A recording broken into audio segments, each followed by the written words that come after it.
Welcome to the Side Out Society podcast, your go-to place for the culture, stories, and community surrounding women's volleyball. I'm one of your hosts, Tiff Oshinsky. And I'm Lindsay Harwood, your other host. Lindsay, do you consider yourself worldly? That's a hard question. I guess I wouldn't say worldly. I love to travel. My grandma's actually from Germany, and I applied for my German passport. So yes, I would consider myself worldly. Yeah. All right. I've traveled outside the States a bit. My mom's Mexican, so I got the Mexican genes in me. But I feel like overall, in general, I'm not as much as I wish I was, but bucket list for sure. Fortunately, I can live vicariously through our guest today. Also, she is, through country love, a part of you in a way as well. And she is definitely the definition of a global citizen. Honestly, she puts me to shame. At the age where I was still trying to figure out how to do laundry without turning my socks pink, she was already embarking on a world tour that would make a travel influencer jealous. She started her career in Germany, collected MVPs like souvenirs, and then took her talents to Italy, France, Turkey, and Serbia. But she isn't just a hammer on the court. She also knows how to work a camera lens, using photography and modeling as a creative outlet to find self-love and confidence as a mixed-race woman growing up in a small German village. She is proof that you can be a fierce competitor and a fashion icon at the same time. Now she's currently lighting it up in season 2 for LOVB Nebraska, proving that Nebraska nice goes out the window when the whistle blows. She is the pride of Germany, the nightmare of blockers everywhere, and the newest fan of runs and sandwiches. Ladies and gentlemen, please welcome Kimberly Drewniok. Wow, thank you. So excited to have you on the show, Thank you for Kimberly. coming. Thank you so much for the introduction. I think it was the first time in my life that somebody called me a fashion icon. I appreciate it. You are. You're are gorgeous. Stunning. Yes. The photos that you've posted, the black and white photos and the suits, the ones you have gorgeous hair, the way you put your hair, fashion icon. Fashion icon for sure. Appreciate it. I take it. Thank you. Have you been modeling a lot in Nebraska at all? No, unfortunately not. No, not at all. Just the media day? Just for Media Day, exactly. But that was fun. Yeah. What did you do for Media Day? We went to a studio and then we had normal shots for in the arena at the pot up there, and then video session where you have to play with the ball. But then it was also fun because with my friends, the pics, I had pictures where we did old school 90s pictures and recreated them, where we would do funny poses together. So that was really nice. Did you find yourself telling your teammates how to pose, how to look at the camera properly? I feel like I've watched so much America's Next Top Model. It's and smiles. Yes, no. Not at all. I'm still trying to just embrace that side of me. I'm always enjoying it, but I think I would never be the one do this or that. No. Aww. I would be oh, you look awesome. You do great. This more. What about styling? Are you into the wardrobe and styling, or is it more just part of the actual being in front of the camera?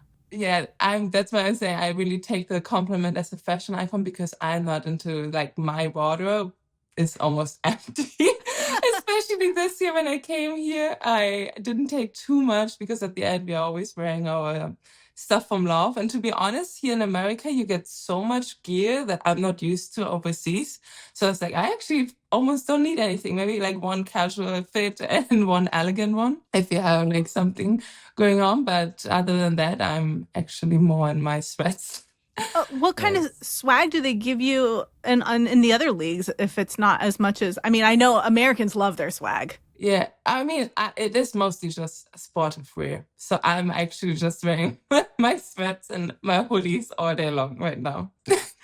But I love to be in front of the camera and then do some, like I said last time in the podcast, I think that I really, when I was younger, I didn't like my appearance so much. I didn't like to stand out, and I was tall. I had this hair, I had my freckles, and so it was hard for me not to stand out. But then through my journey with volleyball, I learned to embrace who I am, and it gave me the space to explore who I am, and modeling was a big part of it too. Just being in front of the camera and being confident in my appearance, and I really like this fact of it. But they gave me the clothes, so I like to be in different roles, to explore and see if I feel comfortable. And then maybe I think like, oh, actually, I like this, how it fits, how it looks. So just explore a new side of me. I'm curious. So like growing up, you grew up a mixed race girl in a small town and you said you didn't want to stand out, but volleyball helped. Like what about volleyball was like that? I'm just curious, like how that journey was for you, like mentally, or what was it about the sport or your teammates, or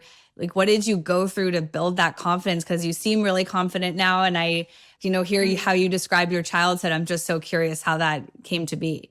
Yeah, I think it was, like you said, I grew up in a small village in Germany and my mom raised me. And my mom is gorgeous. She has blonde hair, blue eyes, straight hair. And so all my surroundings, they were all like mostly white people. And so I wasn't so close to my African side in this moment of my life. Now we are really close, but at this part, I was not that close. And so I didn't really have anybody who looked like me. So that was already the difference that I felt already. I'm not part of it, or I didn't fit in, let's say. There are pictures, I could show you pictures how my hair looked, because also my mom, I mean, it was a different time. I used the same hair products like she did, which is not good for my kind of hair. But we all figured it out along the way.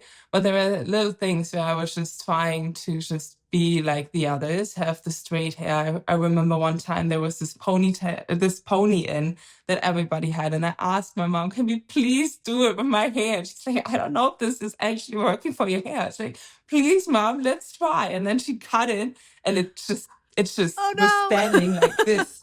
And I was crying. It was horrible. But this was like just like exploring like what's actually possible with also like my appearance. And then because of that, I was more shy when I was younger. And then sometimes when I would go to like my African side family, who all live in Germany, and we would have like family events, like the African culture, they're really like outgoing, expressing themselves, they're loud, smiling, laughing a lot, dancing. And also there, I didn't really feel like that was me because I was more shy. So I was always a little bit in between. And then I have my animals when I grew up, which was my bubble. Nature, animals, they were like my safe place. Like I could go out, we have ponies.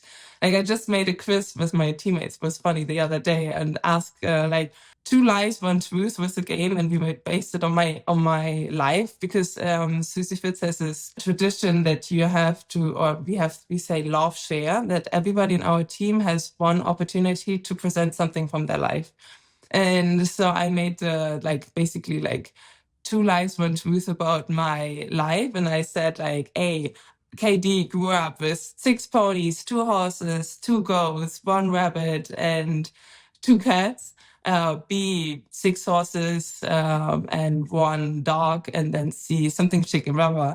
And it was A. Like I had all these animals around me, and my mom created this beautiful bubble for me. However, it was also animals and not so many humans.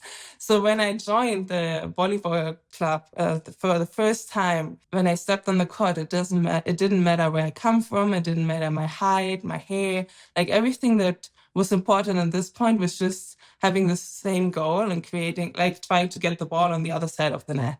So for me, this was like, there I felt this sense of belonging in a way that everything else doesn't matter. When I step on the court, I can just be me, and I have the girls next to me. We have the same goal. We're working for something together. And I think this is what caught me right away. And then in my hometown club, it's like a family.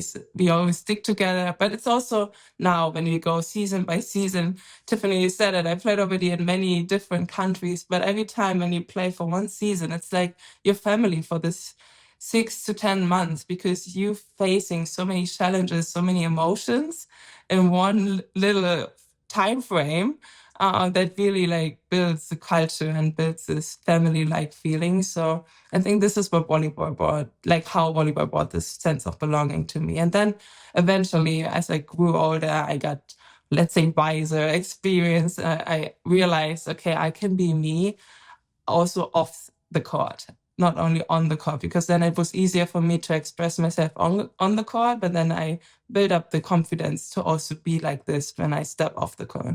I know you have a little sister who you absolutely love and admire. Has she taken and like felt your confidence, and has that helped her? I believe so. I hope so. I definitely, when I knew I would become a big sister, I was like, I really want to be this role model for her and want to show her that she's beautiful, she's unique, and she has a different type of hair and curls, but I'm also like telling her how beautiful it is. I'm showing her the right products that she can use, and just everything that I learned through my career, like my life, I try to pass on to her at a really young age. And also, like, yeah, I remember we have like since 5 years now, I take her on sister's vacation because we have an age gap of 16 years. So it's actually nice because I can take her and we can travel together. So every year now we have like a week where we go somewhere on vacation together. And I remember one time there was like a live band on the streets and I was like, let's dance. And she was a little shy. And then I was like, it doesn't matter. You will not see these people ever again. So we can just like do our thing. And I think it's nice to see, like, sometimes when you never know actually how much you influence somebody. But then I hear from her mom sometimes. You have the same father, different moms. And I hear sometimes how she repeats something that I said, or she takes something on later when she's back at home that she got from me. So that's really cute. And I love that. She's awesome. She's really beautiful. Where does she live? So sweet. In Germany. It's like 1.5 hours from where I live. It's called Bielefeld. Yeah. How often do you get to see her? And now, since I retired national team, I see her more frequently during the summer times. But maybe she comes to America. Has she come yet? Maybe, yes. Maybe she comes with my father in April. I really hope, cross fingers, that she can make it, but that would be awesome. Other than that, usually always during the summertime. But while I was playing national team, there was also the big part why I decided to retire national team, because I'm such a big family person and nature person. And the first time that her and I spent 1 week together was when she was 8 years old. Before that, I never had time. I just came for a couple of days because I was playing club volleyball, not in Germany anymore, international, but then also national team during summer. And I mean, many professional volleyball players know this. I don't know how many actually know this in America because national teams are not so big on the radar, but how it looks like in like overseas, especially when we have a long season, is that we start in September with like preseason or even August, and then the season finishes in May. And then you have maybe 1 week to get your stuff. If you change clubs, then you have to move out, get your stuff to some base, and then you go to national team, you compete all summer, maybe have 1 to 2 weeks off during the whole time. Then when you finish, you grab your stuff, you go to the club and you compete. And that's like the circle. And it brings a lot of privileges, it brings a lot of joy. However, I realized at one point that my priorities changed, and I'm also a person who likes to look outside of the box, and I'm always really big on like following my heart and my voice. And I realized at one point that yes, national team is one of the biggest highest levels that you can play in volleyball, and I really valued it for like many years. I almost played 10 years national team. However, I realized also that if my heart is not behind it 100%, I don't want to sacrifice so much because, like I said, I saw my little sister just 1 week in total when she was 8 years old. And that really, when I realized that, I was like so sad about that. And I was like, that time is precious and you never know.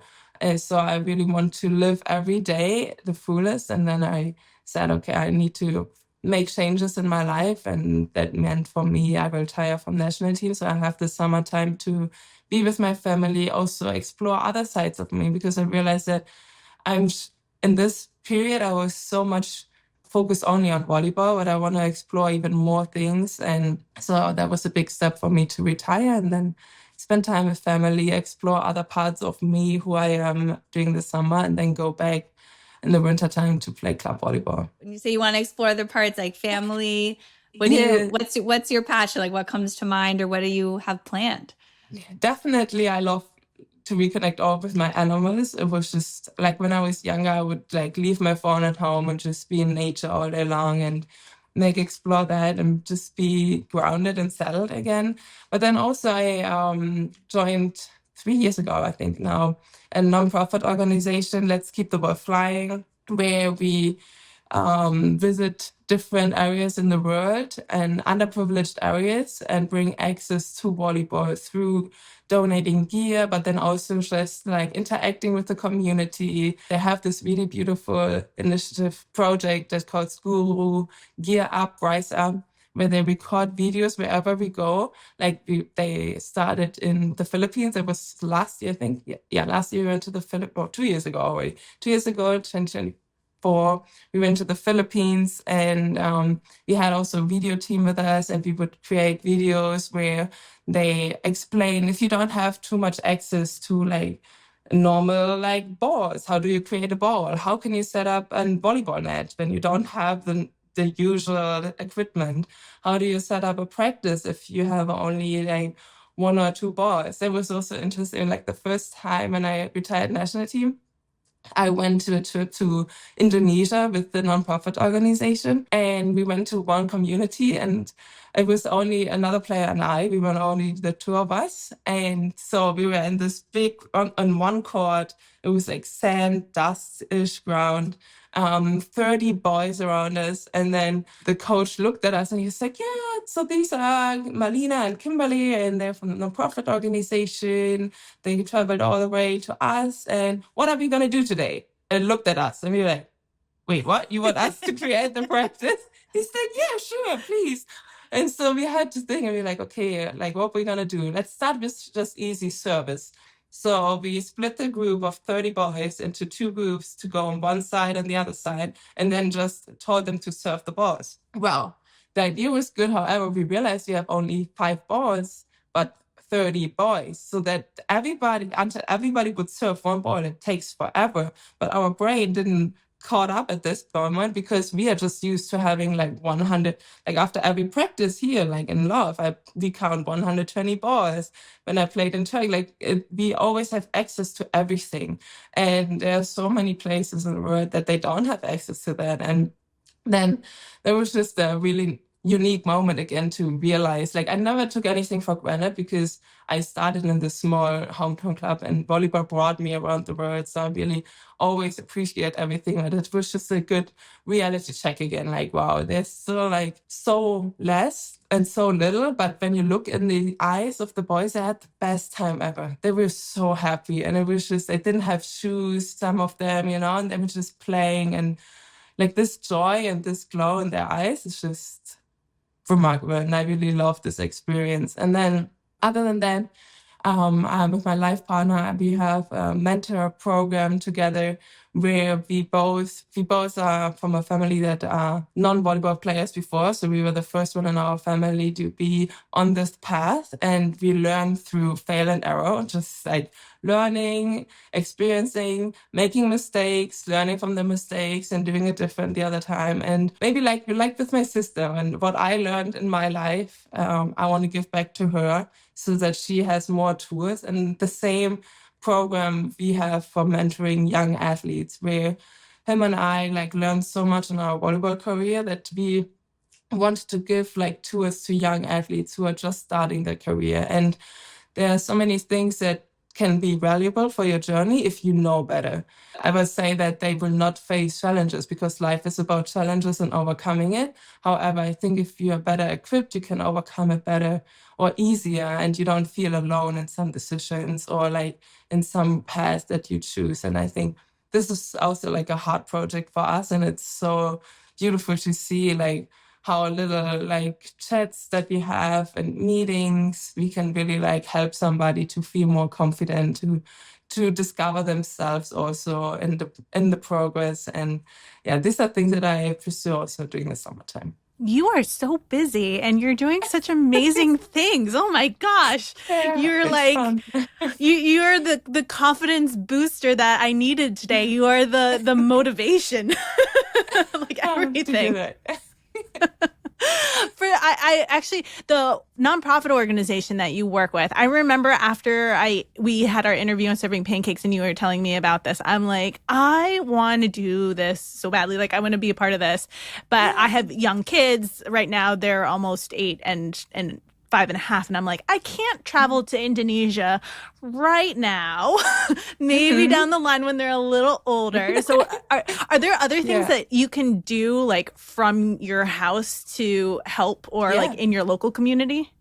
Yeah, definitely. So I think what is the beauty also of like Let's Keep the Ball Flying is that you can also donate gear, and they would always help you to find also like ways how you can do it. They are really open, and they are really great people. So when you contact them, there's always going to be somebody who can help you navigate, and you can explore together what are your options. Maybe you have like as volleyball players, every year we get so much gear, and then maybe we travel to the next club or we go home and we don't even have so much space in our suitcases. So what are you going to do with this gear, the shoes, the t-shirts?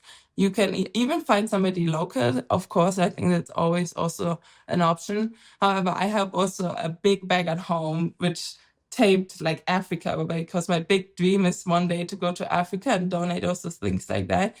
So they help as well with these things. So it's donations, gear, but then also money, of course. Like they have also this beautiful initiative for athletes. They call it 1%. 1% initiative, and it's that you donate 1% of your salary to the nonprofit organization.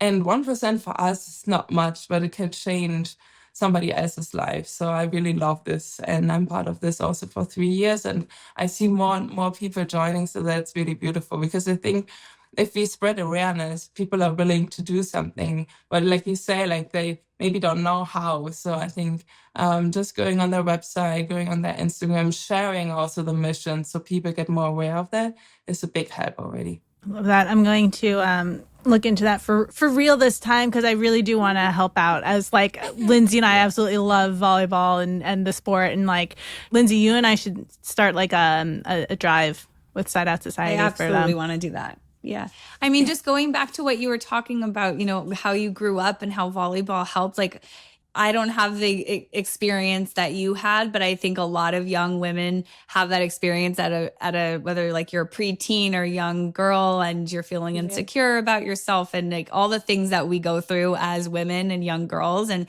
I know I experienced that starting to play volleyball or playing any sport where like all that stuff doesn't matter and we're playing together. And I think that's why it's such a great team sport and why we love to promote it, and we're so passionate about it. And I think so many other young girls can relate to your story and can relate to just those feelings. And even young girls and even older adults, it doesn't matter, that are just so inspired by your story and the message of, you know, how you felt growing up and the way that you're able to give back now and just passing it along. I said, like, I'm inspired by it. And so I can only imagine, you know, volleyball is just, it's the most popular sport in the US for young girls right now. And I think there's a reason for it. It feels good to be on a team. It feels good to play, can leave all the insecurities, all your thoughts. I'm like, it's the only thing that it's like meditation, right? Like everything else goes out the window and you're just focused on keeping the ball up. And I love it. I think this is like exactly what you're saying is the beauty of the sport. And I think sometimes when you play on a higher level and you get more and more professional, this is what some people, and me included, lose a little bit, like just like this free spirit on the court. Like when I was younger, I just stepped there, I was like on the court, and I just wanted to play. I just wanted to have fun, and I just wanted to be present, and I didn't think about anything else. And then now when you get like more professional, like the internal pressure rises, the external expectation rises, and there are so many more like noises, external noises, that when you step on the court, sometimes it's hard to quiet them. And this is one of the biggest goals that I have for this season, because I realized that I'm still like, I invest a lot in my mental skills and my mental toolbox, because I realized many years ago that it's really important that, especially when you're on a high level, this makes a difference between like somebody has the same talent, the same work, like what is your mind telling you in like pressure moments. And this is like something that I just experienced also this season. Like I'm still like, that's also one of my biggest like messages to all the young athletes that I'm working with. Like it's gonna be a endless journey of like your life. It's not that you're once achieving the confidence and then it's going to stay like this forever. Your life is always going to challenge you in some ways, and it's just about you trying to recognize it, to be aware of it, and then trying to find solutions. And just being present and having volleyball like as my meditation again. This is one of my biggest goals for me this year, because I realized in the last 2 years it's faded a little bit and it was a little bit more in my mind, and now I just want to step on the court and enjoy. And also this year already, like the 4 matches that we had, I'm really proud of all of them. However, there was this one match where I was more outcome focused, and I realized that it's actually not how I can compete my best game. And so I was just talking to Lexi Rodriguez before the match. We have our little breath routine now, that before every set we take our hands and we just have a deep breath. And then before the match that didn't work so well, we were saying like, oh, we really want to win today. And then it didn't work at all. We played horrible. We played really bad. And we couldn't like figure out a way how we can find back our rhythm. And then the noises got louder in your head, and it was hard. Even though I recognize it, I realize it, and I had the tools, it didn't, like I couldn't switch in this moment. So in the first set after the loss, I was a little bit angry, frustrated, and also disappointed, because I've invested so much time in my mental skills to not be like this. But then I have to say to myself, but it's like process is not going to be linear. It's always going to be like this. So I had to be my own reminder of like, it's going to be fine. You know what you did wrong. So next time, and you have the chance, the next opportunity, and it was already Sunday, so the turnaround was really fast. You know what, you can do better. And then before the match, Lexi and I, we were both like, okay, today we just have fun. Today we don't focus on the outcome. We go ball by ball, step by step, and then we're just going to see what happens. And then we win the first set. And it was also fun because I didn't even look at the points. I was so in the game. And I think we were behind in the first set a little bit. And then suddenly it was like 24-24. And I didn't even realize that we've been like that, we caught up, because I really tried to be so much in the moment and just like be like the meditation, have like the joy, and just play and be with confidence and commitment. And then we won the first set. And then Lexi and I, we have our hands before the second set, and we were like both simultaneously saying, did you have fun? And so we were laughing because it was actually funny. And these are moments like even now that professionals have, where we have our ups and downs. And I think it's really like important to always like highlight that even as us professionals, the Olympians, the national team players, we all also have our inner hurdle that we have to overcome and that we are working on. I mean, your outcomes so far, I know that you guys have played 4 games, because this after week 2, Houston's only played like 2 games, so it's a little swayed, but you're leading Love in points and kills, so your outcome is crushing it. So congrats on that. Thank you. But the other thing, like I remember on one of the broadcasts, they were talking about the experience on Love Nebraska, and there's like between you and Jordan and Carol and Ann and like all these players, you know, there's something like 99 years of experience between like the veterans versus the younger players. And just like you telling the story about Lexi, have you found that the older players understand the idea of playing more for fun, or do you think the younger players kind of have that mentality more? Or like how have you guys meshed together when it comes to like, all right, we're gonna have fun, like breathe, you know, just go out there and do your thing, as opposed to focusing on winning? Yeah, interesting question. I think especially in Love Nebraska, like we are really like outspoken, and we invested also a lot to talk about our like team culture, to talk about our values. And I think we already said like in sessions that we are trying to be more process focused than outcome focused. And we are a fun group. So joy and fun and jokes are our love language. So I think for us, it's always been like also last year and this year, also with the new ones that came, like we complement each other really well. And we are fighters. We said like when we step on the court, of course we want to win, but it's more about also like how do you get there? And like I just said from the example from this last week, like when you're too focused on like the outcome, your body tends, and like it didn't benefit us at all. And I think this is like a process maybe that I don't even know when they're younger if they think about this in that measure, like if they think too much about like process outcome, like a goal outcome, like, you know what I mean? Like, I don't even know if they're so aware. I think that everything is new. Like you said, like, you didn't have professional volleyball here before in the United States. So all they know is college, and now coming into this environment, having like all the different age gaps and then different experiences. I think it's a really beautiful concept here. And I can just say from the girls that we have, like Lexi and Julia, they're great people. They're awesome players, and we complement each other really well. So our husbands, we're both volleyball obsessed. Our husbands used to play baseball or still do. They're now volleyball obsessed as well. My husband is obsessed with lefty opposites. He's like, every single team needs a lefty opposite. I was like, it's a unicorn. So you're a lefty. Were you pushed into being an opposite? I mean, it comes naturally. I think if you don't really know volleyball, you just have such a benefit of being a lefty hitting from the right side. Were your coaches like, you should be you should be an opposite? Should you be a setter? Like as the lefty, like I want to hear like what that was like to be in that position, and just how dominant it is, like how good it must feel.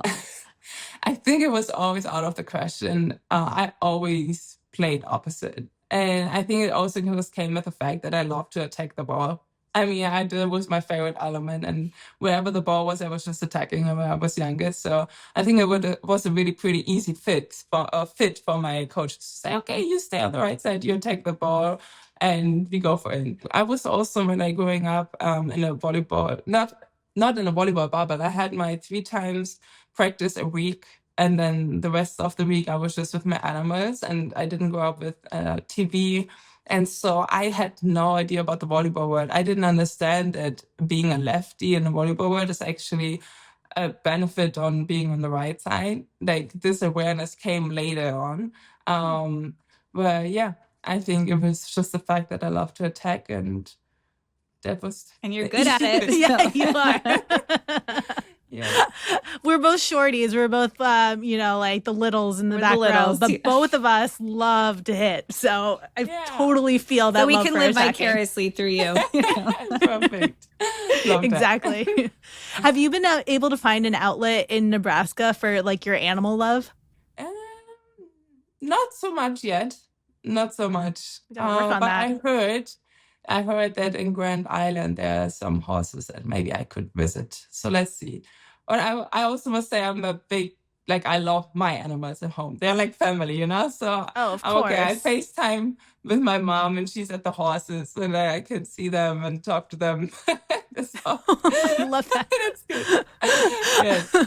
We're all animal lovers over here. Oh my God, I know. I mean, you guys know, and like I've posted on Instagram, like I just had to put my cat down on Friday, which was like one of the hardest things. And I'm officially catless for the first time since 2007. But like the idea of like, that was my baby. Like, I totally understand. They are your family. Like, they're your children. Right? Yes. And about the game that I told you about that I was playing with my team, like two lies, one truth. Mm-hmm. I said, like, there was one that was like, how many siblings do I have? None. One sister, one brother, and one sister. And so they were in like mini groups, and then they had to raise their hand for which answer they chose. Like, nobody raised their hand. One sister, some of the coaches raised their hand, but not the girls. And then when I said one brother and one sister, all the girls raised their hand, because my horse is like my brother. And they know that. They know it because he was born a couple months before me, and he was always by my side. He's 28 years old, exactly like I am. What's his name? Davius. Oh, Davius. Oh my gosh. So I have my big brother Davius and my little sister Allegra, and I was really proud of my team that they knew that. That's amazing. Yeah. I know. I want to see pictures of all of them. So yes, I will share it with you guys. So yeah, Tiffany, I totally feel that. It's family. Like, animals are our family. Seriously. How often do you FaceTime Davios?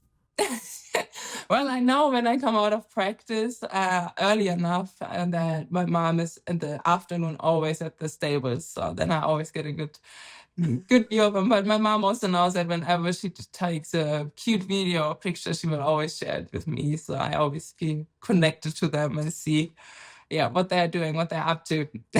Oh yeah, I when I was going through the pictures of my cats, like trying to find some good ones, like searching cat, it's thousands of pictures on my phone of my cats. Yes. Thousands. Yeah, I always give my mom, like I always tease my mom because I feel like there are more pictures of Darius when he was young than of me when I was a baby. It's like, you had your favorite.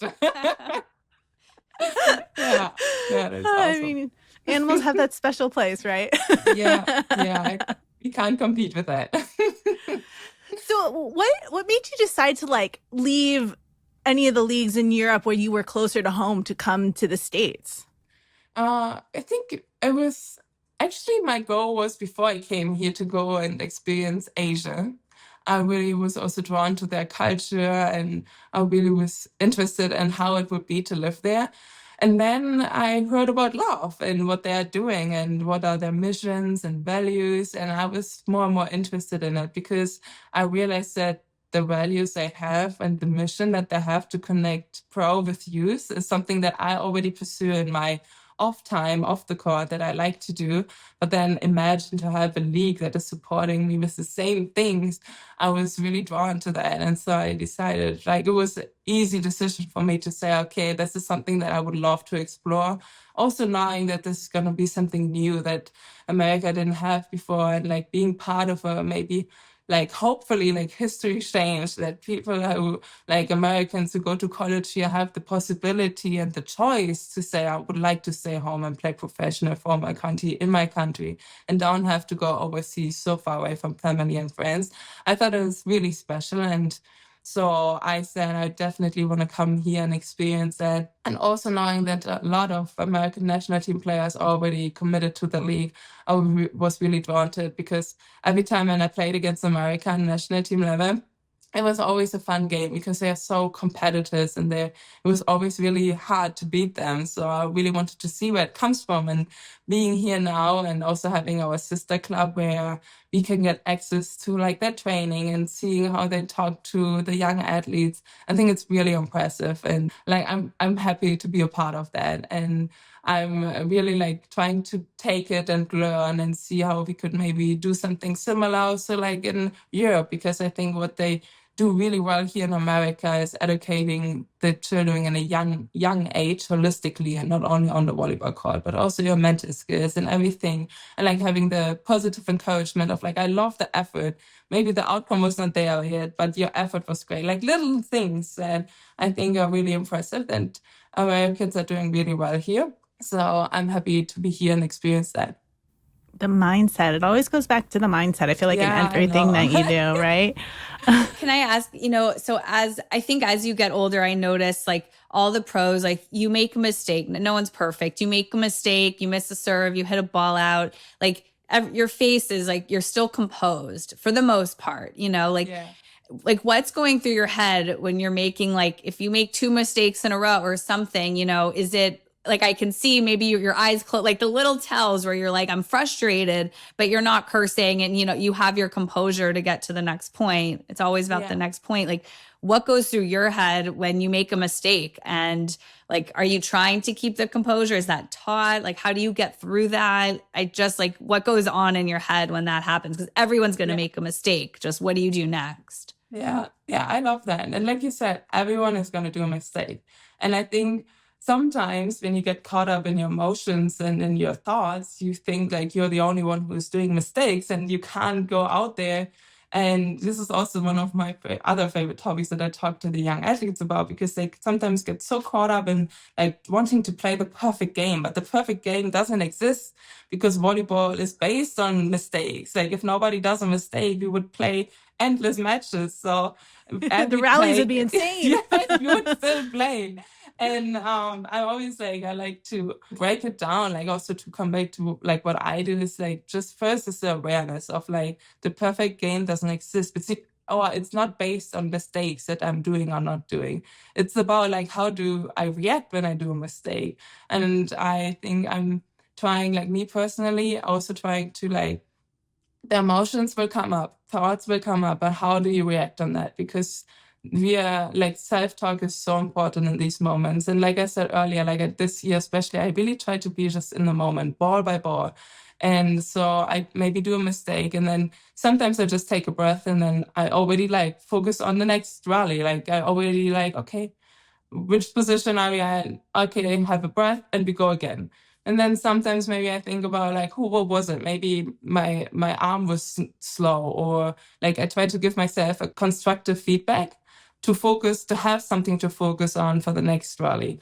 And so the feeling of frustration and maybe fear of doing it again doesn't come up as much. And I always try to like stay present and still commit. And that's why I also try, when we played, for instance, now against Atlanta, and in the first set, I didn't look at the points, and I didn't even realize that it was maybe, I think I went to serve, and now when I look back, it must have been that it was 24, maybe 23 or 22 against us.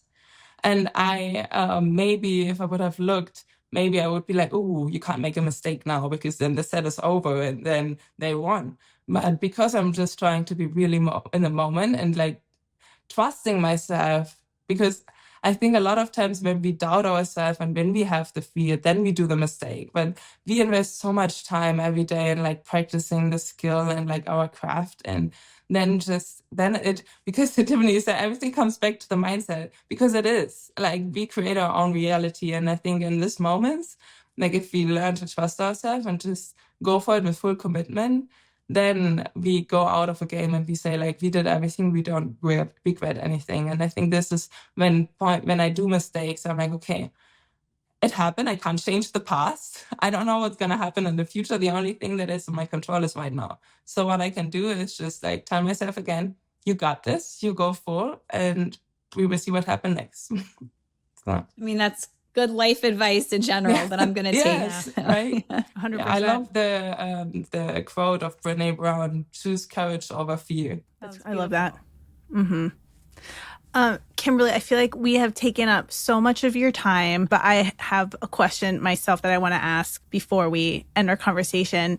Now that you're in Nebraska, in the States, it's considered like the epicenter of volleyball.